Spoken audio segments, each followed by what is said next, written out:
The first thing I'd like to do, just so I have it on tape, is if you could give me your first and last name. Serene Sandmeyer. Sandmeyer. M-E-Y-E-R. And Serene. Just like the word, S-E-R-E-N-E. S-E-R-E-N-E. R-E-N-E. I like that name. Most people say, are you?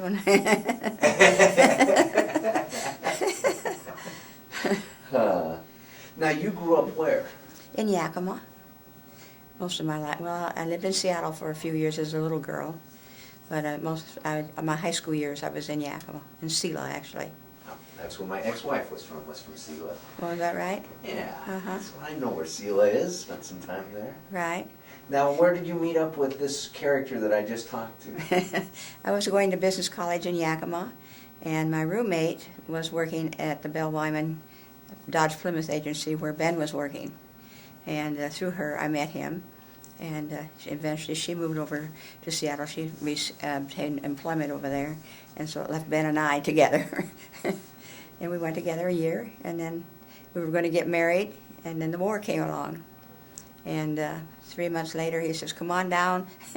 Let's get married anyway. So I went down to Wichita Falls and married him.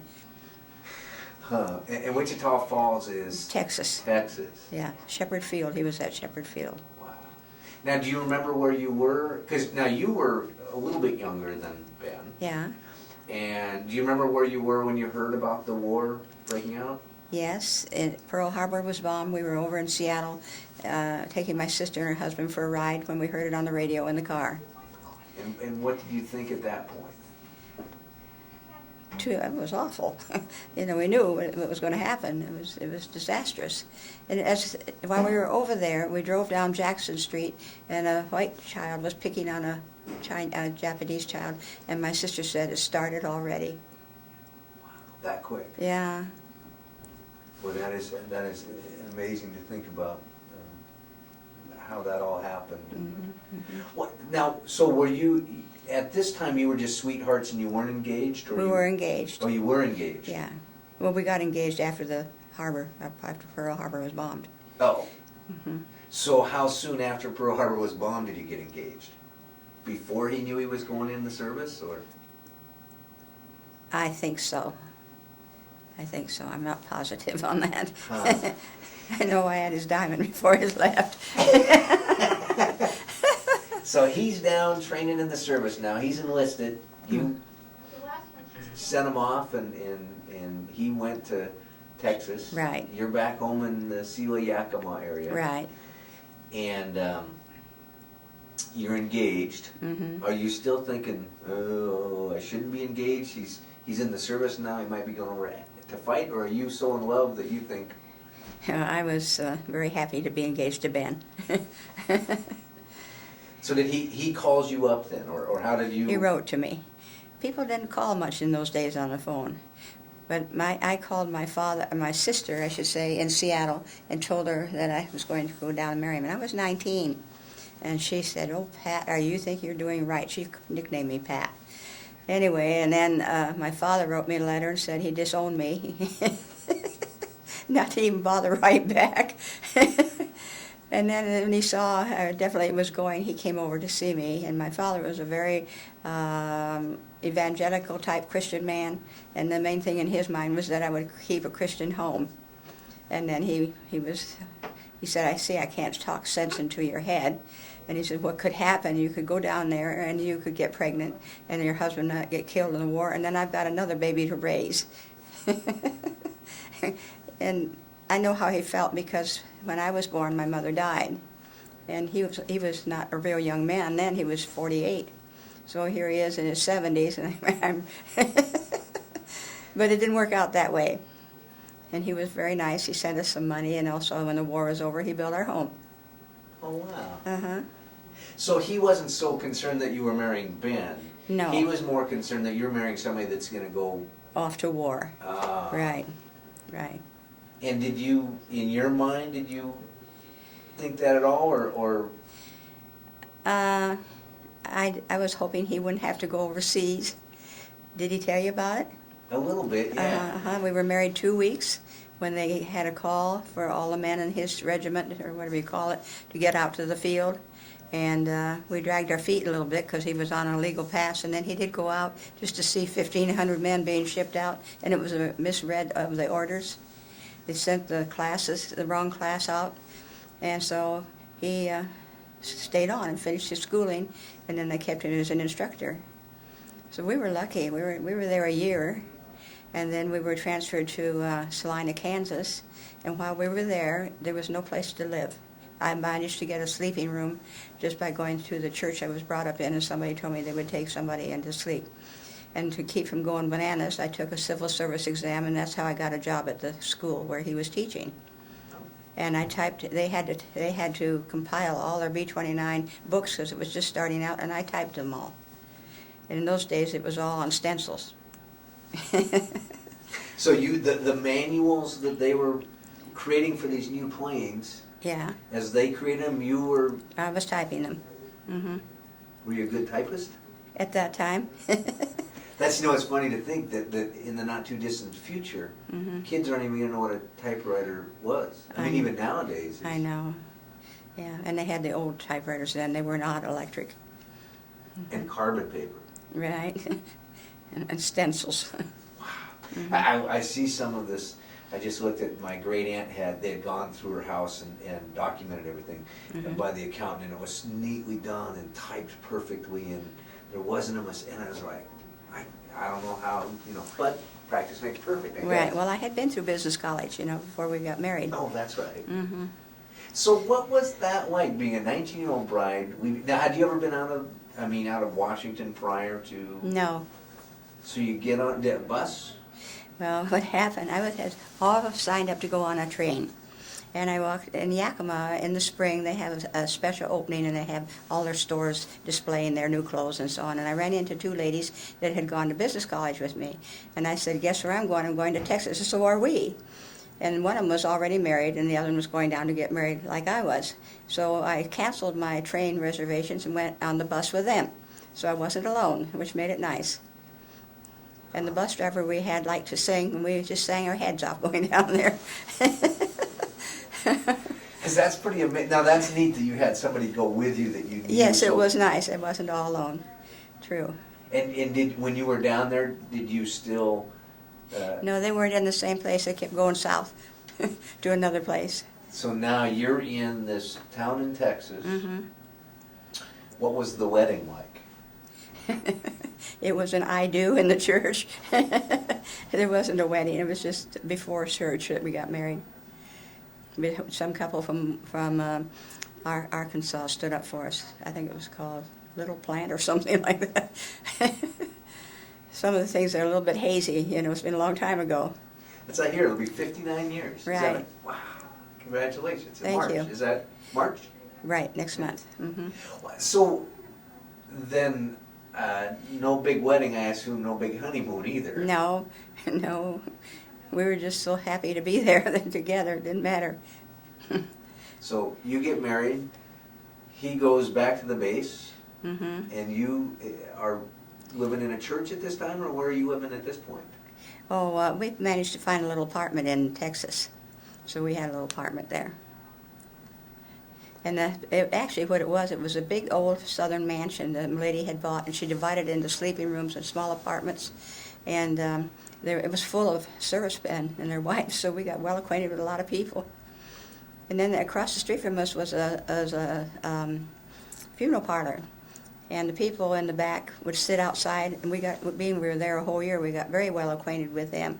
So when Ben was transferred to Salina, Kansas, I rode up with a civilian instructor, and the day before I left, the people that had the funeral parlor took all my things in the hearse down to the shipping place to ship my things up to Salina, Kansas. So it must have been a real different, I mean, there's a lot of greatness in America right now, but it must have been a real different time, because it sounds like everywhere you went there were people that were willing to help you. That's right. The atmosphere was that way all over the country, because there were so many people involved. Was that a big change from prior? Because I mean, now we're just getting out of the Depression and Pearl Harbor happens. Did you see an attitude of people change, or? Well, everybody was trying hard to win the war. You were either industrial, working in a plant of some kind, or your son or somebody was in the service. Everybody was affected. At least most everybody, put it that way. Or else they were on the farms raising food to support the country. They were the ones that didn't have to go to the service. When you were in Yakima, had they interred the Japanese American citizens at that point yet? No. Okay, so you didn't know. Because I had interviewed one gentleman, in fact, his name was Shig Honda, who lived in Sela, and he got interred in Wyoming. Oh, They came and took his family farm away. Oh, gee. And he talked about that, about instantly, when he went to school the next day, the teacher all of a sudden, because he was a young boy, elementary school, and the teacher, Oh, really? yeah. In Sela? Yeah. Oh, really? So, Mhm. Shig Honda. So, from Texas then, you moved, To Salina, Kansas. We were there 4 months, and it was extremely hot. Of course, there was no air conditioning in either Texas or Salina, Kansas. And they had an epidemic of polio while we were there. So all the places where you could go for pleasure or to church, they were all closed. Parks were closed, the movies were closed, because in those days there was nothing to help you for polio. And I would walk to get the bus to go out to the field in the morning, and we would see the hospital, the aisles were lined up with beds. There were so many children affected by it. So there was nothing to do there except go to work and look at each other. But it was you know, at a time when you know that your husband could go overseas and something could happen, every day is precious, because you just don't know what the next day is going to bring. And I was very fortunate to get on with the school with him. And then we were transferred to Denver. And when we got to Denver, he didn't pass his physical for his commission. He had to have hernia rupture, so he had to go to the hospital for surgery. Did he tell you this? And so I lived in a sleeping room while he did that, and I worked at the field. And then when he got out of the hospital, they gave him a 6 weeks leave, and they wouldn't allow him to go home because he'd be picking up suitcases. So in that time, we had time to look for an apartment. Then we found a nice apartment. And I took an indefinite leave, and then I didn't go back because he had his commission. I didn't need to go back. And then when he went overseas, of course, I went home and stayed with his parents. now I assume when he got his commission, he was making more than the big $20 a month that he wrote you about from Texas. Right. We was making around $300 a month then. Wow. At that time, that was a good wages because he was flying. Flying, you get 50% of base pay. Huh. And then I got pregnant when we were in Denver, and our little boy was 2 weeks old when he left overseas. Now tell me about that, because a lot of this happened during the war, things like that. Yeah. Here you are, somewhat of a newlywed, 2-week-old child, and now your husband's. Going overseas. How did you find out he was going to be going this time? Well, he partly volunteered. What happened, they needed a group of instructors to go over, and because they were losing too many airplanes from lack of information on cruising control.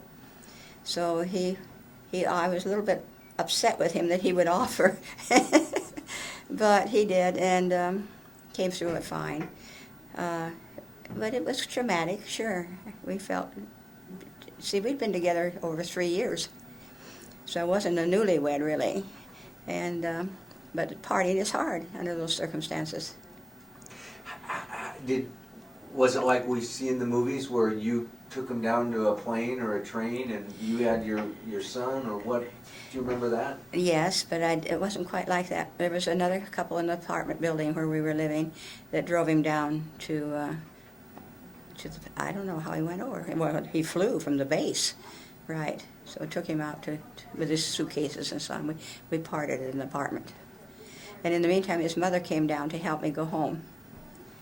And I stayed with his parents till he came home. So when he left, his mom was there, so Yes. you had Yes. family at Yes, least. I did. Yes. And she came to help me, and I was fine the whole way, and she was sick all the way home, which was too bad. So when was the next time you saw him then? Our little boy was 5.5 months home when he came back, 5 months old. So, and the only thing, we didn't have TV, But you'd hear on the radio, and I'd hear about the typhoon that they had in Okinawa, and I was so worried about him. So you knew where he was then? Oh, yes. Because I know a lot of people in the early stages of the war, they... Well, the war in Europe was over. And, of course, I knew what bases he was at. Yeah, he wrote and told me. He sent me a coconut. Have you ever seen a coconut that's in the big shell? He put my address on and sent it to me that way. I'd never seen anything like that. So he put your address, sent you a coconut from Okinawa? And... Yeah, I don't remember what base he was at when he sent it, but yeah, I got it just like that. So did you have a lot of mail going back and forth? Oh, yes, we wrote every day. Sometimes our letters would accumulate before we'd receive them. So you could keep... You had a good idea of what he was doing and... Yes, yes. Huh. Now, he also said something about somebody named Chick or something like that? Chick Pressler, right? Yeah, what? So how did that... What was... Well, Chick was an instructor right with him. What do you want me to tell you about him? So, I mean, you... Everybody started writing, is that... You kind of did this Oh, yes. wife-to-wife, husband-to... Yes, we did, and we wrote to them for years. And then all of a sudden, no letters anymore, so we figured something happened to them because the letters came back, no forwarding address. And did you ever meet him? Oh, yes, after the war. Oh, you did? Oh, yes. Well, I knew them before they left. Oh, so you'd met him at the base? Oh, yes. Oh, But they okay. did come to see us once in Washington. Mm-hmm. Because I think that's a neat... I haven't heard anybody else that did something like that. Because you could actually really hear how Ben was doing or whatever from Chick, who may give you a little different perspective of... Well, he didn't write to me personally. Oh, he didn't? No.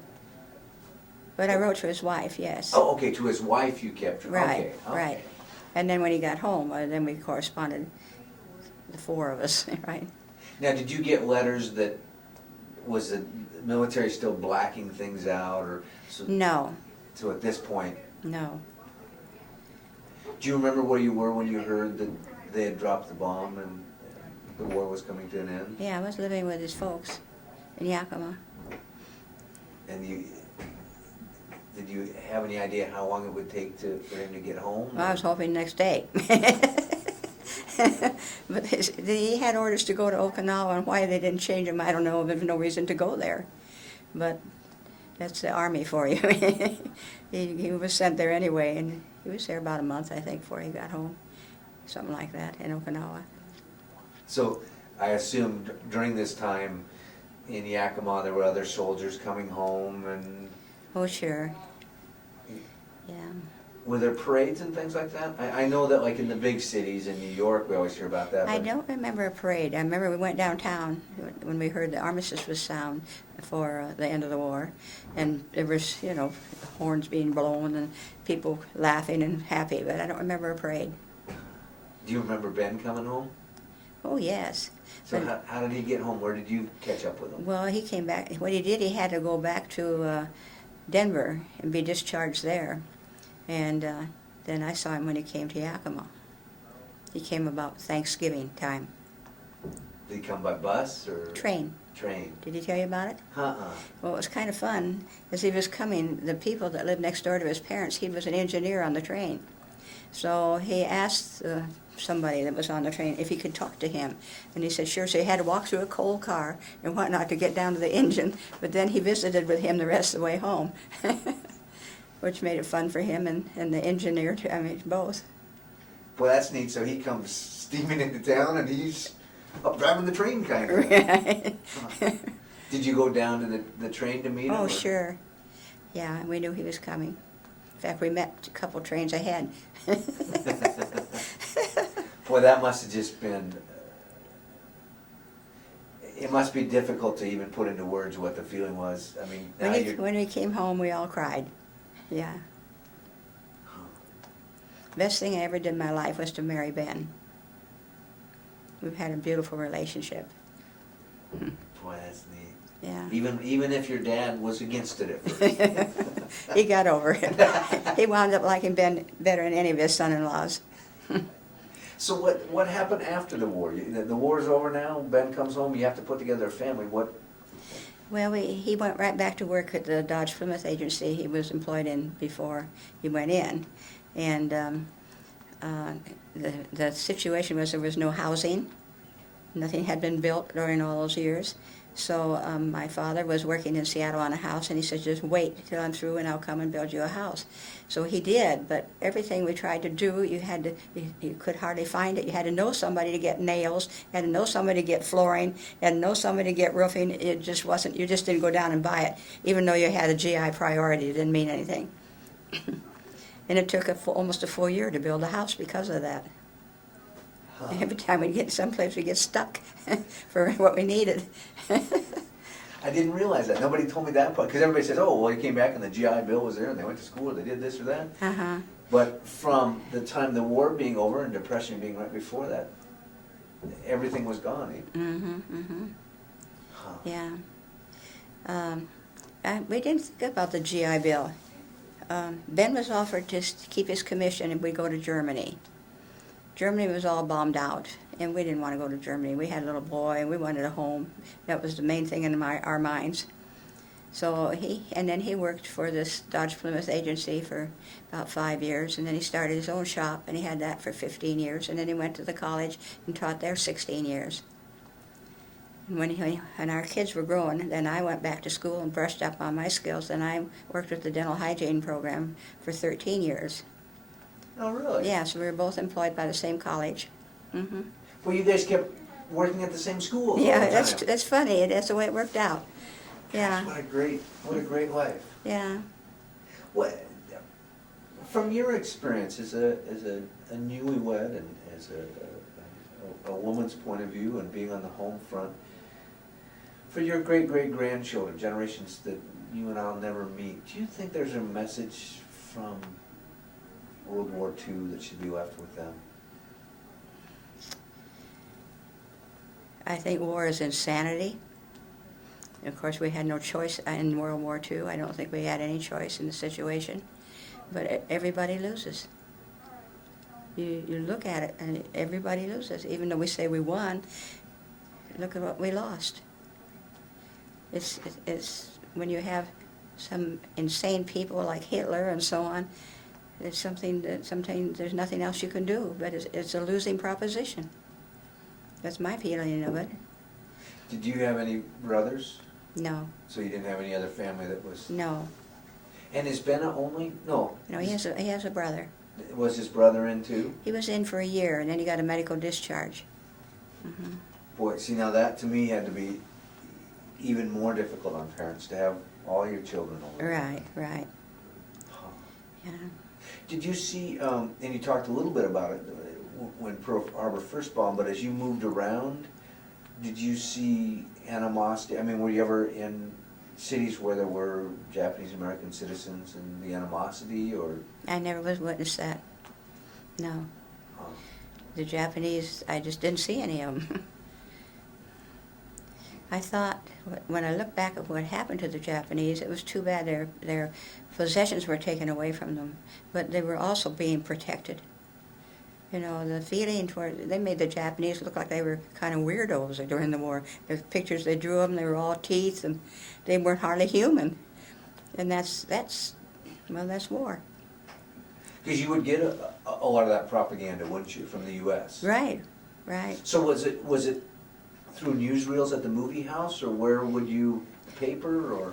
Both places, yeah. In the newsreel, and then, of course, in the newspapers, literature, magazines, same thing, like the Look magazine or Life, or, yeah, the Japs looked like they were not quite, they were something from Mars.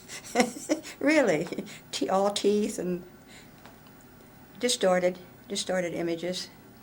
And I think, like you said, that's the hardest part about war. You have to somehow dehumanize. Is it true? True. Yeah, and I used to think sometimes, here's, say, in Germany is, like Ben had family in Germany, his ancestors way back. These two cousins are in the war. One's from the United States, one's from Germany, and say they're both Lutherans, and their mothers are on their knees praying for them, their safety, and they're standing there with a gun pointing at each other. It's insanity. That's an interesting perspective. And that's what my hopes are eventually, is to be able to, actually I've interviewed one Austrian who fought for the Germans but on the Russian front. I want to hear that other viewpoint so we understand that these were people. Right. You know, and they could be cousins, they could be distant relatives. Right. We're all a human race. They talk about some of the people that we interviewed that had been in the Bulge and stuff like that. This is where you get the whole surreal point of war.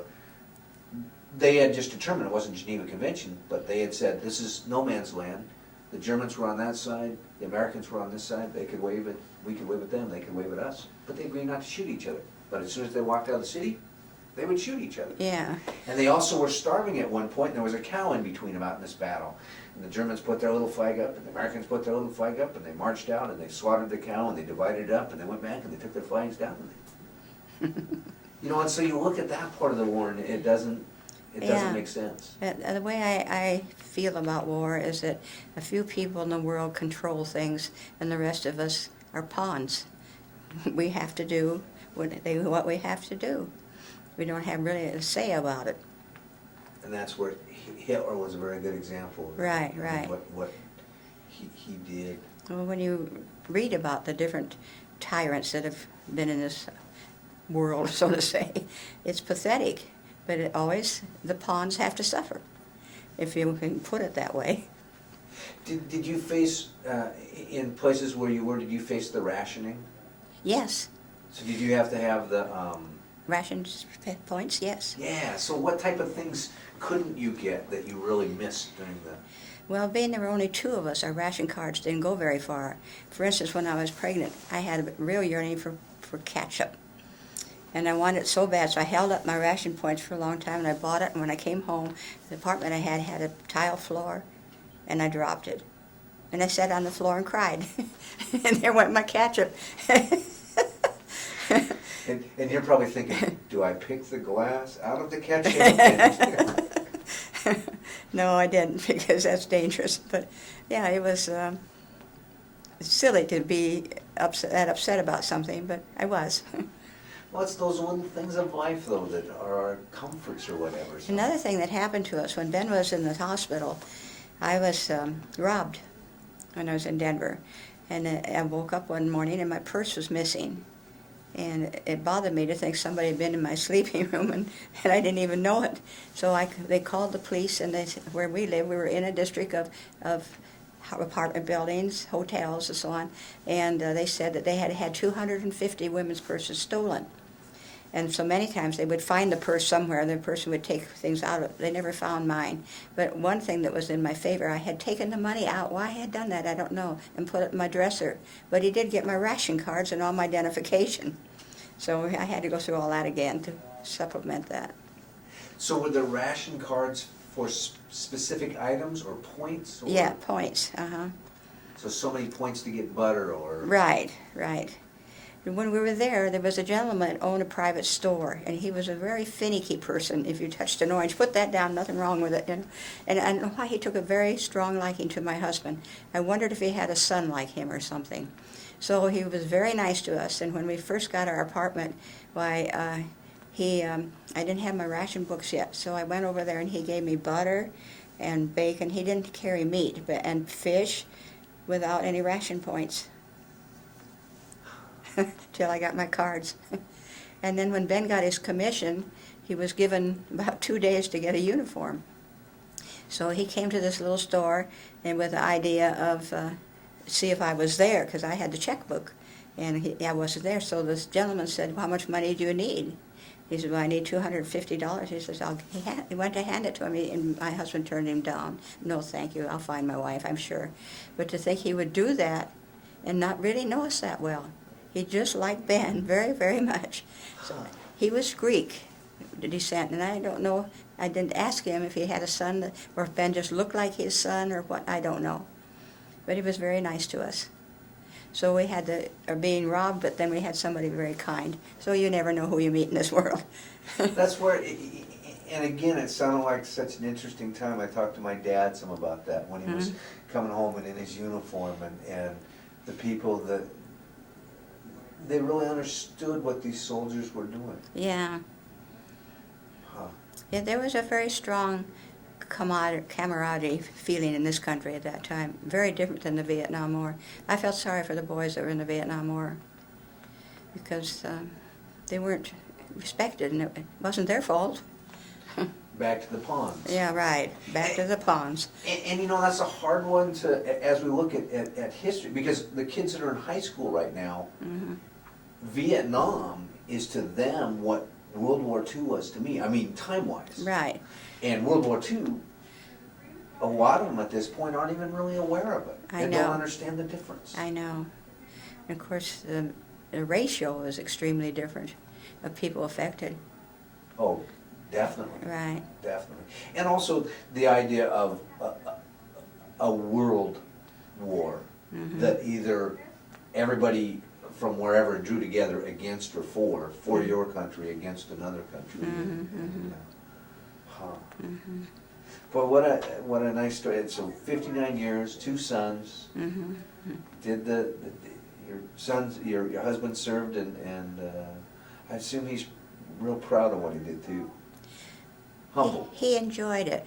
He enjoyed the education he got out of it. He was one of these fortunate ones that didn't have to have a gun at somebody, you know. He did receive a very good education. Well, that's the amazing thing, because that's at first he said, well, I wasn't at the front. Well, but there were many, many, many people. A majority of the people were not at the front. True. But without all the things that these other people were doing, Mm-hmm. I mean, we wouldn't have had the planes to fly, we wouldn't have had the food, the ammo, whatever it was that they needed was there. And it was interesting to listen to Ben talk about, here's this brand new plane, and they bring it and they say, we don't know how to fix it, or, we need to figure this stuff out. So they had to go and figure it out, or we wouldn't have been able to use it, or. That's true. Yeah. Wow. Well, thank you very much. Well, it was a pleasure. Thank you. That wasn't too bad, was it? No. You helped me bring back memories. Well, and that's the fun part for me. Mm-hmm. I asked this one guy, it was really cute. I asked him, I said, do you remember where you were when you heard about Pearl Harbor? And there was this beat, and then he just started laughing, and he just was blushing, just this little teenage blush, and he says, yeah, it was Mary Sue so-and-so, and he could remember exactly what her name was, and he was at a date, and he'd been at the theater with her, and he hadn't thought of this young gal that he dated when he was like 17 years old for 50 years, and he was just a little teenager sitting there. Well, anything that happens, ask where you were when President Kennedy was shot. You'll immediately think of it, because something traumatic like that, Yeah, exactly. you always remember that, right? Boy, I was really young, but boy, I remember the famous picture of the Kennedy son and Yeah. the funeral procession. Oh, sure. And yeah, that is Yeah. it's amazing to hear Ben talk about seeing the N'Gola Gay come in after dropping the bomb, and asked him, did you realize you were part of history? And he kind of said, well, no, I just wanted to get home and see my child. Yeah, right. And then he said, years later, you look back and you realize, wow. I mean, you look at what he saw there, not realizing it, because the U.S. had already commissioned to have, I forget how many thousands of Yeah. Purple Hearts made, Yeah. because they knew they were going to lose all these soldiers over there. I And that's know. where I haven't heard any veteran that I talked to say that the bomb was the wrong thing to do. I mean, it was a travesty. It was a travesty, but it saved lives in the long run, Yeah. on both sides. Oh, yeah. On Oh, both yeah. sides. Yeah. Yeah, he thought there was going to be invasion when he saw all that upper brass there. Thank goodness it wasn't. Boy, no kidding. Well, and that's, you look at how much history would have been changed. Right.